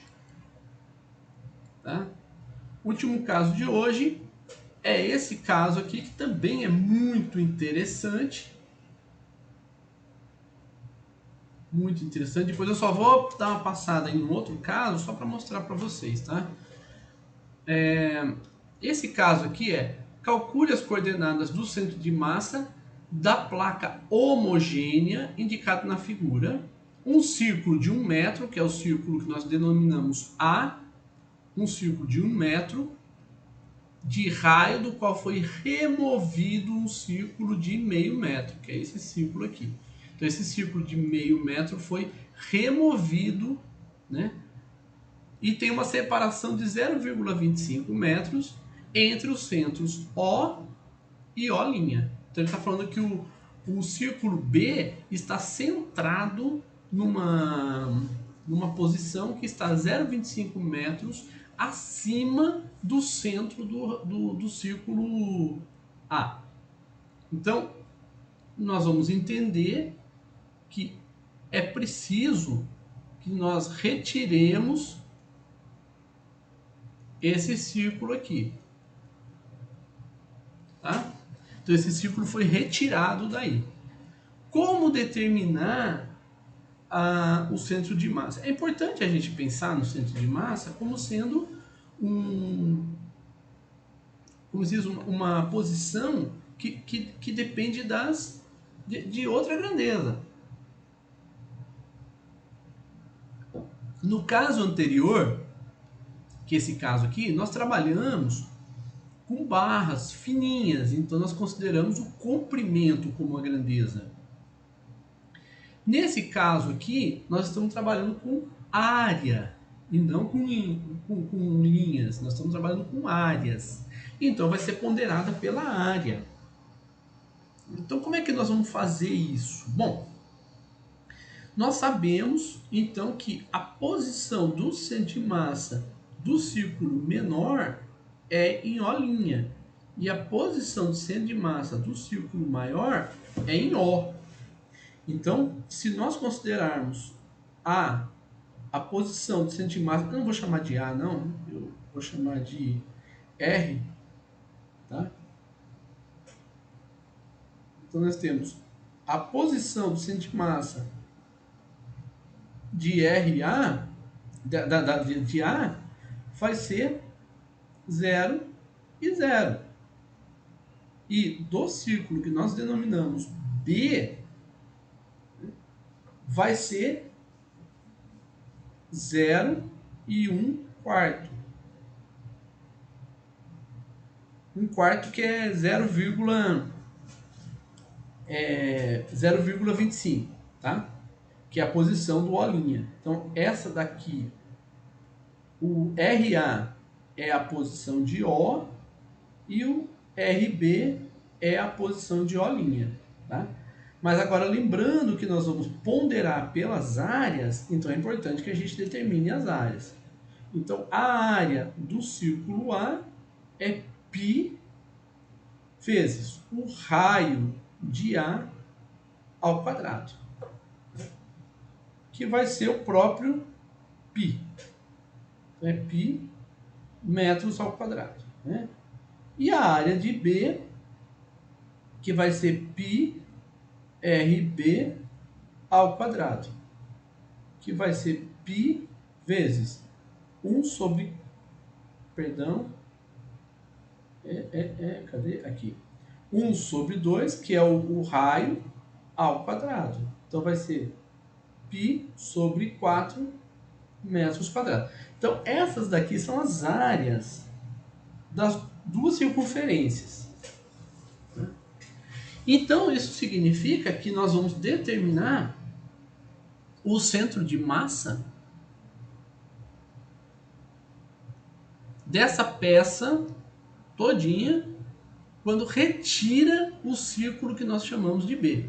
Então, nós vamos calcular o centro de massa dessa peça quando nós temos um buraco aqui em B, né? Evidentemente, a maior quantidade de massa vai estar embaixo. Então, provavelmente, o centro de massa dessa peça esteja numa posição mais ou menos aqui, tá? Porque é a maior distribuição da massa, então vai estar aqui para baixo. Então, portanto, em Y tem que dar negativa. E em X? Em X vai ser zero, porque não tem porque a distribuição de massa dos dois lados, dos lados aqui laterais, são iguais. Então, a posição central em X vai ser a mesma. Então, X não muda, é zero. Bom, isso então nós estamos fazendo agora. Então, a posição do centro de massa do conjunto, portanto, vai ser a área total vezes a posição do centro de massa da peça inteira vezes a área do círculo A vezes a posição do centro de massa de A, vamos considerar vetor, porque é mais a área de B vezes a posição do centro de massa de B. Porém, tem uma coisa que a gente precisa considerar aqui. Qual é? O círculo B foi retirado. Então, se o círculo B foi retirado, então não estamos considerando mais, estamos considerando menos. É como se a área fosse negativa. É como se a área de B fosse, a gente tivesse menos aqui, tá? Então, é porque nós estamos retirando essa área.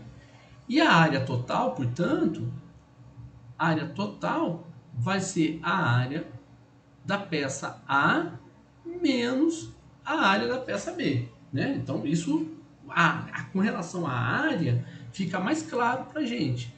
Então, a área vai ser π, que é a área de A, menos π sobre 4, né? Então, ou se você quiser, como nós aqui consideramos a área negativa, nós vamos fazer mais, só que a área de B vai ser negativa, né? Então, vai ser 3π sobre 4 metros quadrados, tá? Então, nesse caso, nós temos a área total, que é a área do círculo maior menos a área do círculo menor. Estão acompanhando, gente? Acompanha aí, viu? Se não acompanhar, pergunta. Tá? Então, nós temos que a posição do centro de massa vai ser igual à área de A, que é π, vezes RA, que é 0,0, menos a área de B, que é π sobre 4, dividido por 3π sobre 4. Tá? Então,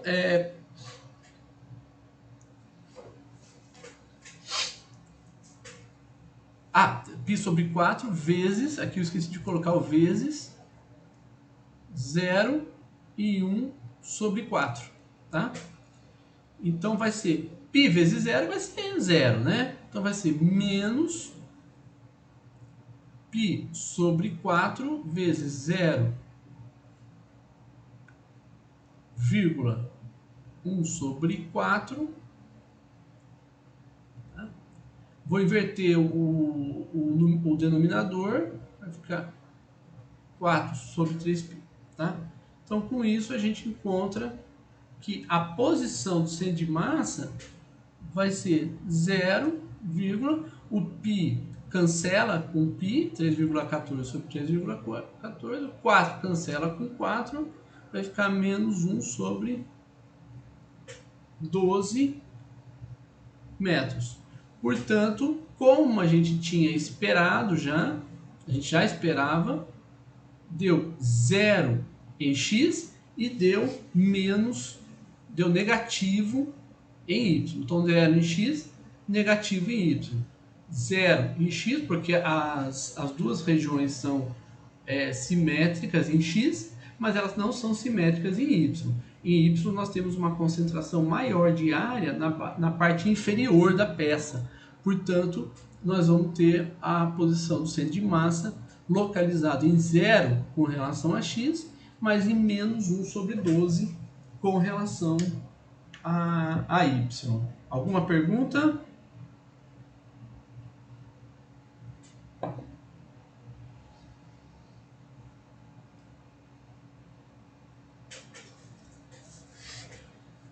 Pergunta, gente?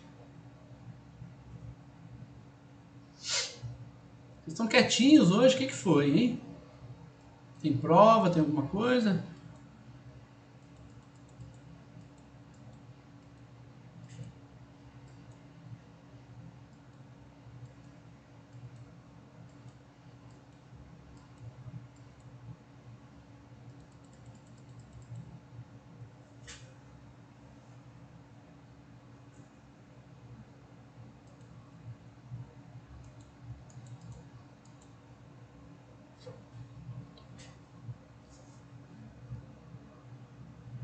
Muito quietos. Minha mãe dizia, né? Criança quieta tá aprontando. Vocês não são crianças, então.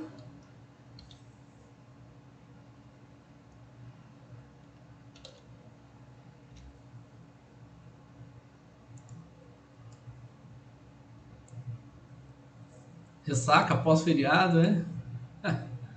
Certo.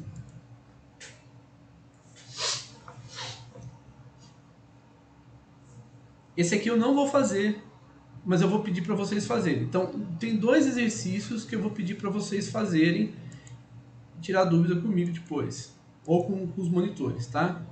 Esse exercício aqui é muito interessante. Por quê? Porque ele mostra a menininha, né? Como é que se diz? A patinadora, né? Mostra a patinadora. Então a patinadora aqui, ela tá com uma massa na mão, que nós chamamos de B, é uma bola, né? Acho que tem 1 quilograma, carrega uma bola de 1 quilograma, né, e ela tá patinando, indo na direção do rapaz, né? E aí, né, a gente colocou a menininha de rosa, a menininha de azul, né, em homenagem. Sacanagem, né? Não grave isso não, tá, gente? Tá? Não grave isso não. Meninas vestem rosa e meninos vestem azul, não é isso? Então tá. Vai lá, só pra gente descontrair um pouquinho, né? Não, podia ser o contrário, não tem problema nenhum com isso, tá? É mais pra gente poder trabalhar isso aqui. Então tá indo um com relação ao outro, e no primeiro momento, no primeiro instante, melhor dizendo, a menina tá com uma bola, né, de 1 quilograma na mão, e ela vai lançar pro companheiro. Então ela lançou pro companheiro. Qual que é a ideia? Inicialmente ela está vindo com uma certa velocidade. Quando ela lança a bola pro companheiro, ela desvia.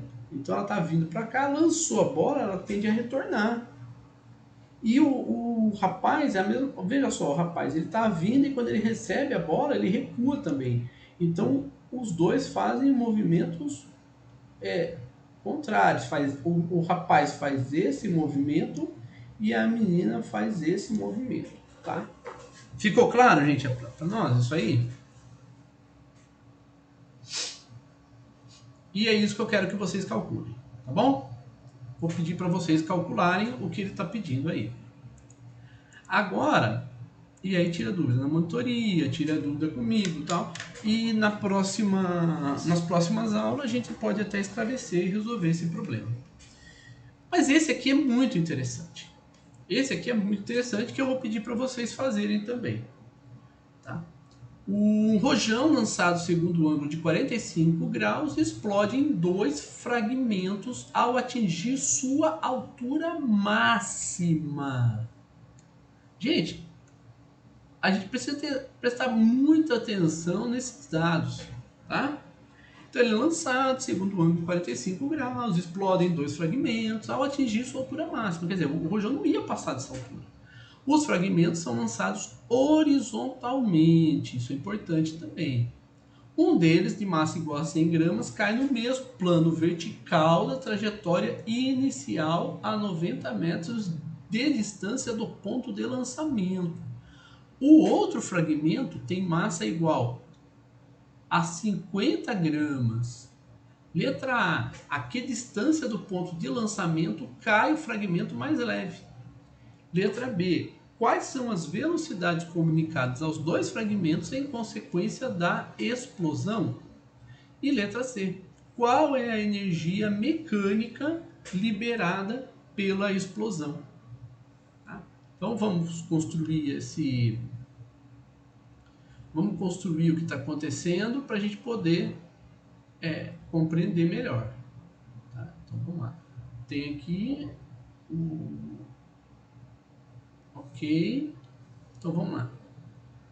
Eixo X e eixo Y. Olha lá. Então o que acontece? O rojão ele é lançado de 45 graus. Ele é lançado de cadê? Aqui. Ele é lançado de 45 graus.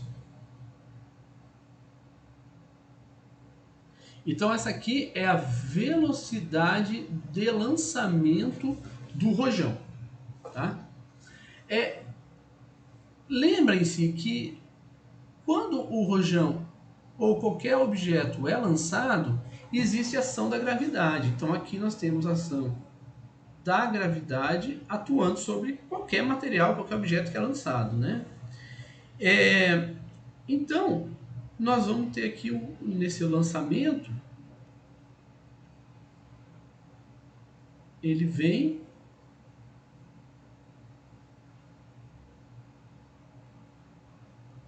ele atinge a posição máxima. Então essa daqui vai ser a altura máxima que ele atinge. Então essa aqui é a posição H, essa aqui é 0, altura máxima, tá? Então o rojão ele faz esse movimento efetivamente, tá? Depois ele não continua mais, mas se ele continuasse ele ia cair nessa posição. Isso é importante. Esse dado é importantíssimo, tá? Bom, vamos ver agora o que acontece depois dessa altura máxima. Quando ele chega nessa altura máxima, a tendência dele é continuar. Ele lança 2 fragmentos. Um deles cai aqui, o outro cai aqui, tá? Deixa eu só fazer o seguinte aqui. Só um pouquinho.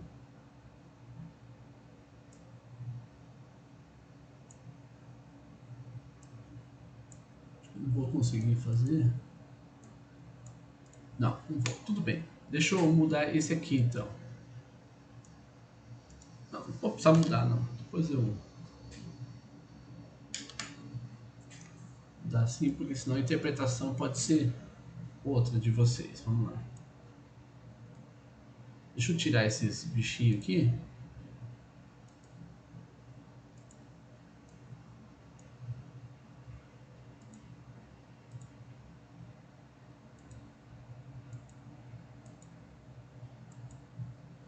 Pronto. Então, vamos voltar aqui. O rojão, ele vem e faz... Ele faria esse movimento aqui, tá? Se ele faria esse movimento, então qual é o movimento que fazem os fragmentos dele? Os fragmentos dele fazem esse movimento aqui. Então você tem o fragmento que nós podemos chamar de 1 e o fragmento que nós podemos chamar de 2. E no centro nós temos a distância que o rojão chegaria. Então aqui nós temos a distância que o rojão chegaria se ele continuasse. Vocês estão acompanhando, gente? Vocês estão entendendo?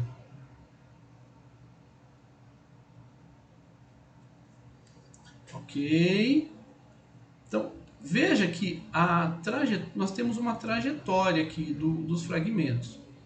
Então, o que acontece? Aqui, os fragmentos eles começam a se deslocar. Né? Começam a se deslocar bem na altura máxima. Então, aqui nesse ponto máximo, nós temos o deslocamento do projétil. Do projétil não, dos fragmentos do rojão, do projétil, né? Dos fragmentos do projétil. Então o projétil ele é lançado com 45 graus, tá? Então ele faz essa trajetória, chegou no ponto máximo, tá? Ele chegou no ponto máximo, então ele não vai mais fazer esse movimento, mas os seus fragmentos vão fazer esses movimentos aqui. Então nós temos a trajetória do fragmento 1 e do fragmento 2. Ele afirma que um deles, de massa igual a 100 gramas, cai no mesmo plano vertical da trajetória inicial a 90 metros de distância do ponto de lançamento. Então significa que essa posição do 2 está a 90 metros. Isso significa que a distância que o rojão cairia seria essa daqui, antes de 90 metros, e tem o 1. Porém, nós podemos ter outra situação. Qual é a outra situação? A outra situação é o objeto 1 ser o objeto de massa menor. Então, qual que é a nossa dúvida aqui? Quem é o objeto 1? O objeto 1 é o de 100 gramas, que cai a 90 metros. Ou o objeto 2, que é o de 100 gramas. Quem é o de 100 gramas? Então, é uma pergunta. Aqui é 90 metros ou aqui é 90 metros? Onde está o 90 metros? É onde cai o fragmento 1 ou onde cai o fragmento 2? Vamos colocar o fragmento 1 com a massa de 100 gramas e o fragmento 2 com a massa de 50 gramas. Então, com isso, a gente pode perguntar novamente. O 90 metros é onde cai o objeto 1 de 100 gramas ou é onde cai o objeto 2 de 50 gramas? Se o 90 metros, se bem que ele diz, né, um deles de massa igual a 100 gramas cai no mesmo plano vertical a 90 metros. Então a pergunta tem que ser outra. Né? Então é o de 100 gramas que cai a 90 metros. Então a pergunta aqui tem que ser outra. Deixa eu só apagar aqui para a gente fazer a pergunta correta, senão vocês vão ficar doidos, né?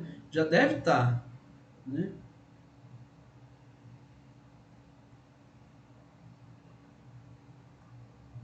A pergunta que a gente vai fazer tem que ser outra. O objeto de 100 gramas, ele cai a 90 metros. O objeto de 100 gramas é o objeto 1. Então, qual é a posição? É essa aqui? Ou é essa a posição do objeto de 100 gramas? Qual das duas? Onde está o 90 metros? 90 metros está nessa posição ou nessa posição? Qual das duas? Porque ou ele cai aqui ou ele cai aqui. Tá? Se ele cair aqui, então seu cálculo tem que fornecer que o objeto 2 vai cair para cá. Se o objeto 1 cair depois da onde cairia o rojão, então o objeto 2 tem que cair antes. De qualquer forma, é uma influência da massa. E aí eu pergunto, se eles tiverem massas iguais? Tá? Bom, aí vocês vão fazer e brincar com isso aqui para ver o que dá, certo? Agora, o que a gente precisa aqui? Nós sabemos a altura que ele chega. Nós sabemos que depois que o objeto é lançado, não, é fragmentado. Já está acabando a aula, tá, gente? Só preciso explicar isso para vocês poderem trabalhar depois. Veja só, a massa, o objeto 1, ele vai fazer esse movimento aqui. O objeto 2 também vai fazer um movimento parecido, só que a gente não sabe onde que eles vão cair. É isso que nós vamos calcular. Então, nós podemos ter esse ponto aqui como sendo D1 e esse ponto aqui como sendo D2. E esse ponto aqui é o ponto de altura máxima. Nós podemos chamar de DM, que nós não sabemos ainda quanto é. Agora, uma informação importante que a gente tem que lembrar é que a velocidade com que os fragmentos saem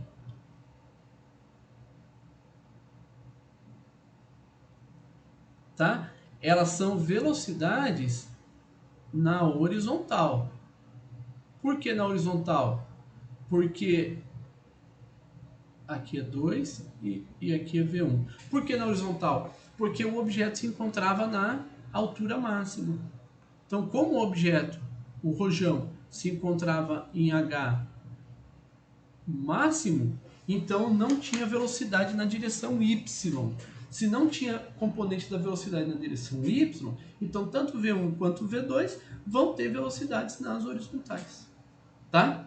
E a partir então, do cálculo de DR, que é possível você calcular, porque você sabe qual é a altura máxima, você sabe qual é o ângulo do lançamento, né? Você sabe isso aí, você pode calcular a velocidade inicial do rojão e você pode calcular a posição que o rojão cairia. Sabendo a posição, se bem que esse valor aqui por enquanto não é necessário, mas o que é necessário é esse valor, o DM, porque com o DM você pode calcular V1 e V2, que é uma das perguntas que ele faz. Então ele pergunta a que distância do ponto de lançamento cai o fragmento mais leve e quais são as velocidades comunicadas aos dois fragmentos em consequência da explosão.